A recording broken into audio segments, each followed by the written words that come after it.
IG rank के अधिकारी अपने अधिकार क्षेत्र से बाहर जाके जेल में, वो भी संडे के दिन जब छुट्टी थी, और वहाँ बंदी को बुलाकर डराने धमकाने का काम कि आप भूपेश बघेल का नाम लो। तो इस प्रकार से षड्यंत्र इस सरकार के द्वारा रचा जा रहा है, और इसी कारण से उस अधिकारी को शोकास नहीं हुआ कि आप अपने अधिकार क्षेत्र से बाहर जाकर कैसे काम कर रहे हो, बल्कि बेशर्मी के साथ वरिष्ठ मंत्री केदार कश्यप जी ये कहते हैं कि भूपेश बघेल जी जेल जाने डरते हैं। अरे आप अपने अधिकारी को बोलो, शिक्षा विभाग का अधिकारी जाके जिला प्रशासन थोड़ी चलाएगा, थोड़ी बढ़ सकता है, तो सबके काम बटे हुए हैं।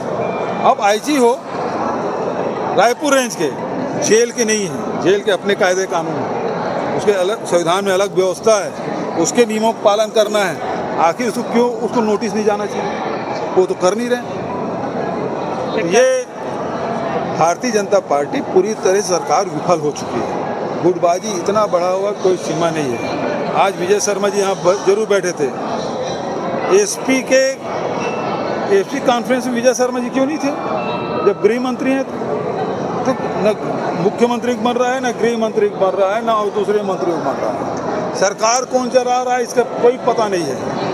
अब तो ये है कि राज्यपाल जिलों में जाकर बैठक लेने लगे हैं, ये भी संविधान से बाहर जाकर काम कर रहे हैं। क्या राष्ट्रपति शासन लागू होगी जो राज्यपाल को इस प्रकार जाकर जिलों में बैठक कर ले? हमारे दुर्ग में आए थे, बिलासपुर में गए थे, महासमुंद में गए थे। तो किसका राज है? विष्णु देसाई का है तो सुपर सीएम कहती है उसकी धर्मपत्नी, उसका चल रहा है कि अभी राज्यपाल जी जाकर बैठक कर रहे हैं, वो चल रहा है। तो ये सरकार नाम की कोई चीज़ नहीं है। ये स्थिति बेहद भयावह है, अराजकता की स्थिति पूरे छत्तीसगढ़ में।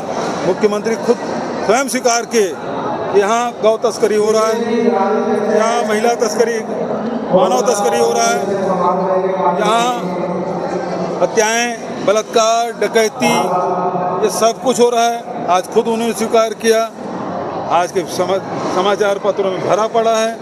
वो स्वीकार किए तभी निर्देश दिए कि इसको रोका जाए, तो खुद स्वीकार कर चुके हैं मुख्यमंत्री जी, अब उसके कंट्रोल से बाहर हो चुका है। विधानसभा में आपका हार, इतना कर्जा माफ करने के बाद भी इतना बुरी तरह से आपको हरवाए किसान, क्या कारण? वो तो किसान ही जाने भाई। चुनाव को लेकर के आपका दर्द भी आज समाज के बीच छलका है। आपने कहा है कि लोग, मैं अपने समाज के बीच में हूँ तो परिवार के बीच में हूँ तो बोलूँगा ही, है ना? ठीक है, थैंक यू। परिवर्तन की लहर चल रही है, परिवर्तन के संदेश आ रहे हैं, तो कल सचिन पायलट भी 1-to-1 चर्चा करने वाले हैं क्या? कल वो आ रहे हैं, ताम्रध्वज साहू जी की धर्मपत्नी के जो दसगात्र है, अंतिम संस्कार कार्यक्रम, उसमें सम्मिलित होने आ रहे हैं तो संगठन की भी बात करेंगे। सर एक आखिरी प्रश्न, राहुल गांधी जी बोल रहे हैं जातिगत जनगणना होना चाहिए। हाँ जी, मामले पे आप क्या? बिल्कुल होना चाहिए, हर समाज के होना है। सामाजिक आर्थिक क्यों नहीं? हाँ, तो जाति जनगणना होगी तो उसमें सारी चीज़ें होगी ना, उसमें भाई आर्थिक सर्वेक्षण भी होगा, वो तो साथ ही साथ है। आखिर उसमें पता चलेगा कि किस वर्ग के व्यक्ति में, किस वर्ग में जो जातियां हैं, वो विभिन्न जातियों की स्थिति क्या है। आर्थिक करें उसको तो ज़्यादा। अरे भाई, जाति जनगणना होगी तो ये तो जनगणना ही नहीं करा रहे ना। और आपको पता है जब जाति जनगणना होती है, जब जनगणना होती है तो आर्थिक जनगणना भी होती है, वो तो है ही, उसमें बाहर कहाँ है।